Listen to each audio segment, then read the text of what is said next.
Shalom, pada 28 Desember ini, judul bacaan harian Alkitab kita mengenai Bani dan Serebia. Mereka membacakan kitab itu yaitu hukum Allah dengan jelas, sambil memberitahukan maknanya sehingga pembacaan itu difahami oleh para hadirin. Nehemia 8 ayat 8. Bersama-sama dengan pembinaan semula tembok Yerusalem datang pembinaan semula rohani iman ke umat Tuhan.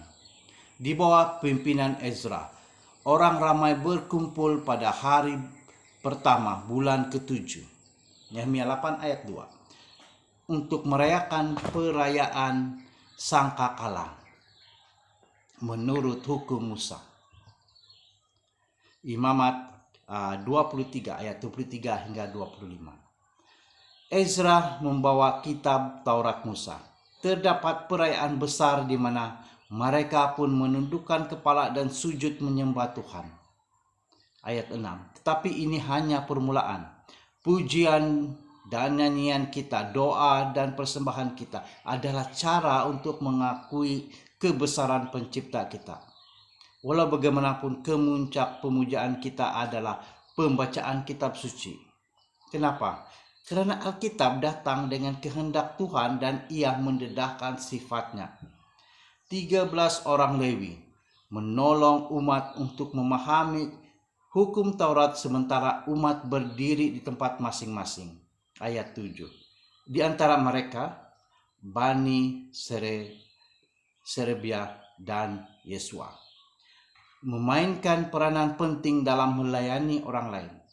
Orang Lewi ini dengan teliti menjelaskan Alkitab kepada orang ramai dan menerjemahkannya ke dalam bahasa Aram, bahasa umum pada ketika itu. Masa kini, ilmu telah berkembang dengan pesat dalam berbagai bidang. Walaupun begitu, kita tidak seharusnya mengetepikan pembelajaran kitab suci. Pemimpin dan anggota gereja, dan kita juga sebagai ibu bapa boleh mendapat manfaat daripada firman Tuhan sekiranya mengambil masa untuk membacanya. Selepas pertemuan itu, Israel merayakan perayaan Pondok Daun. Pada hari ke-24, mereka berkumpul semula, berpuasa dan memakai perkabungan serta meletakkan tanah di atas kepala. Nehemia 9 ayat 1.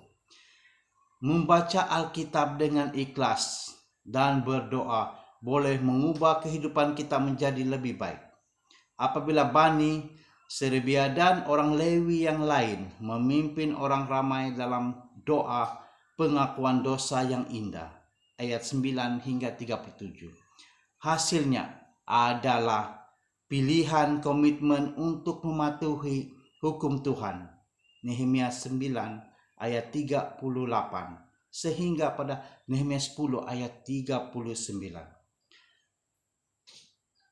Penulis menjemput Anda, kita semua, untuk merenungkan cara bagaimana untuk mencari cahaya kehidupan melalui kitab suci. Ia akan mengubah hati kita. Amin. Tuhan memberkati.